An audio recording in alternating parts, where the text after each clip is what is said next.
आज के इस वीडियो में हम आर्टिकल 16 समझने वाले हैं। कई महत्वपूर्ण क्वेश्चन इससे आते हैं।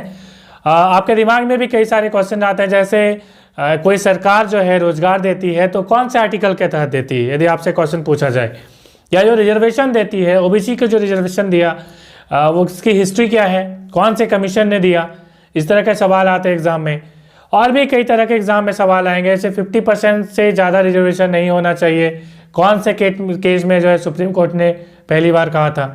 तो इस तरह के क्वेश्चन जो एग्जाम में पूछे जाते हैं, सारी जानकारी हम प्राप्त करेंगे इस वीडियो में।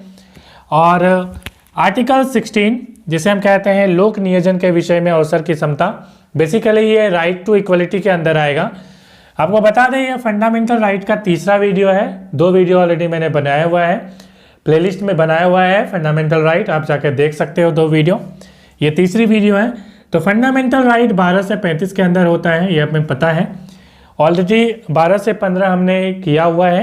ये हम आर्टिकल 16 के बारे में जानना चाहेंगे इस वीडियो में।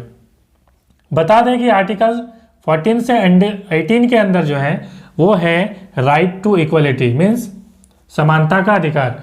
तो ये एक समानता का अधिकार के अंदर ही आएगा आर्टिकल 16। तो आर्टिकल 16 कहता है लोक नियोजन के विषय में अवसर की समता, मीन्स इसे आप कहेंगे रोजगार के समान अवसर जो है उपलब्ध कराना, मीन्स सभी लोगों को समान रोजगार के अवसर मिलने चाहिए। तो आर्टिकल 16(1) कहता है रोजगार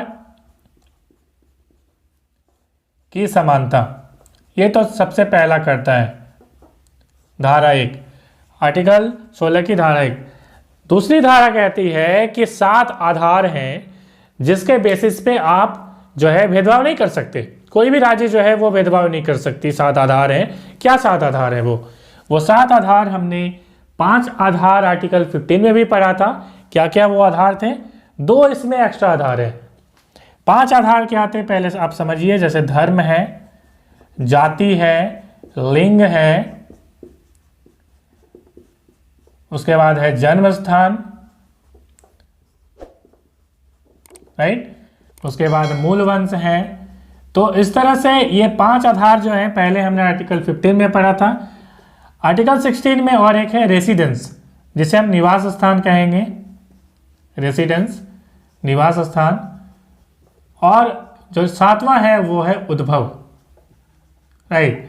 तो ये 7 आधार के बेसिस पे जो है वो डिस्क्रिमिनेशन नहीं कर सकती है, मीन्स भेदभाव नहीं कर सकती है सरकार। मगर आर्टिकल 16(3) का पढ़ेंगे तो आपको बड़ा ही आनंद आएगा। उसमें कहता है कि भेदभाव कर सकती है सरकार, राज्य जो है भेदभाव कर सकती है, ठीक है, निवास स्थान के आधार पर भेदभाव कर सकती है। फिर जो है एक दिमाग में आता कि अच्छा सिर्फ निवास स्थान के आधार पर भेदभाव होगा, नहीं। फिर एक आएगा आर्टिकल 16(4) और उसमें कहा जाएगा कि यदि सरकारी जॉब में यदि अपर्याप्त जो है प्रतिनिधित्व है किसी एक वर्ग का, तो उस आधार पे जो है भेदभाव किया जा सकता है, अलग नियम बनाए जा सकते हैं। ऐसे हम कहेंगे कि अलग नियम राज्य जो है वो बना सकती है, राइट। ये आर्टिकल 16(4) कहता है। अब क्या है देखिए, यहाँ पे बहुत इंपॉर्टेंट है कि आखिर कौन पता करेगा कि वो जो है एक वर्ग है उसमें अपर्याप्त जो है प्रतिनिधित्व है। तब तो सरकार अपनी पॉलिटिक्स चलाने लगेगी कि भाई हम स्पेशल आरक्षण इसे हम दे देंगे। तो ऐसा नहीं है, इसके लिए एक कमीशन बनाने की प्रावधान है जिसे हम आयोग कहते हैं। और ये आर्टिकल 340 के तहत राष्ट्रपति बनाता है। हमारे देश के राष्ट्रपति को ये अधिकार है कि वो आयोग बनाएगा, राइट। और पहला जो आयोग बनाया गया था वो बनाया गया था 1953 में, काका कालेलकर आयोग। ये एग्जाम में क्वेश्चन पूछता है तो इसको आप नोट कर लीजिएगा, काका कालेलकर आयोग।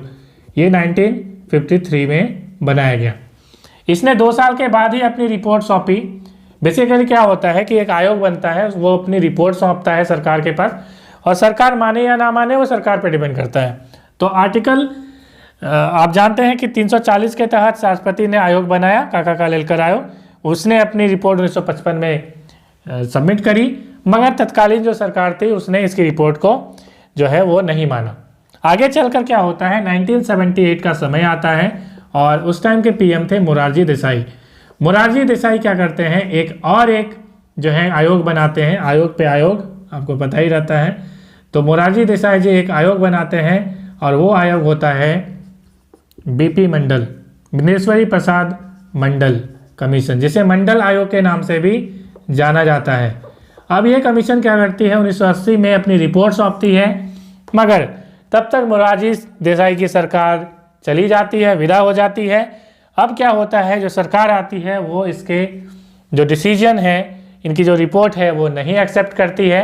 फाइनली 10 साल के बाद 1990 में इसकी रिपोर्ट जो है वो मान लेती है, और उस टाइम में जो पीएम थे हमारे बीपी विश्वनाथ प्रताप सिंह, बीपी सिंह की सरकार थी, उन्होंने इनकी रिपोर्ट को मान लिया और ओबीसी के लिए एक आरक्षण दिया गया, 27% का आरक्षण। आपको पता होगा इसमें एससी का जो आरक्षण था और एसटी का जो आरक्षण था, यहाँ पे आपको पता होना चाहिए, एससी का था 15% और एसटी का था 7.5%। तो ये जो है मंडल कमीशन की देन है ओबीसी, आपको पता होगा। अब ये क्या होता है, ये जनसंख्या बेसिस पे बनाई गई। में 7.5% क्यों दिया गया, क्योंकि उस टाइम में जो भारत की जनसंख्या 1990 की मैं बात कर रहा हूँ, तो भारत की जनसंख्या में 7.5% जो है वो एससी थे और 7.5% एसटी थे। एससी की जनसंख्या 15% थी, ओबीसी की जनसंख्या 27% है।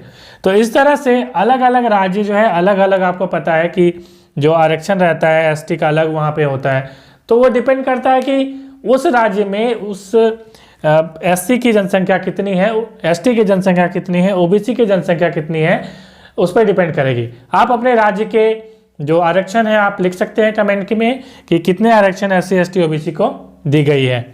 अब क्या होता है कि इस आरक्षण के अगेंस्ट में जो ओबीसी को आरक्षण दिया गया, इस के अगेंस्ट में एक केस बनता है सुप्रीम कोर्ट में, और वो होता है Indira Sahni versus union of India.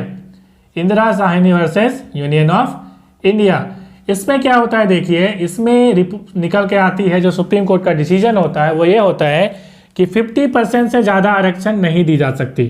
तो एग्जाम में पूछा जाता है कि 50% से आरक्षण ज़्यादा नहीं दी जा सकती, पहली बार सुप्रीम कोर्ट ने किस में कहा था, किस जो है डिसीजन में कहा था। तो आपको आंसर में लिखना होगा Indira Sahni versus union of India, Bharat संघ, राइट। दूसरा उन्होंने कहा था कि ओबीसी का जो आरक्षण दिया गया है वो बिल्कुल नीति संगत है, दी जा सकती है। तीसरा इन्होंने कहा था कि आरक्षण जो है आर्थिक आधार पर नहीं दी जा सकती, और सबसे महत्वपूर्ण जो यहाँ पे कहा था कि 50% से ज़्यादा आरक्षण दी जा सकती है मगर स्पेशल कंडीशन में, और इसी का फायदा उठाया था तमिलनाडु सरकार ने। और आपको पता है कि वहाँ पे 69% का आरक्षण है। उसके लिए उन्होंने क्या किया कि भारत सरकार ने 1995 में 76वां संविधान संशोधन किया गया, और उस संविधान संशोधन के तहत क्या हुआ कि जो कानून बना उसे 9वीं अनुसूची में डाल दिया गया। 9वीं अनुसूची में इसलिए डाला गया ताकि ना, आपको पता होगा मैंने पिछले वीडियो में बताया था, आप देख सकते हो आइकन में,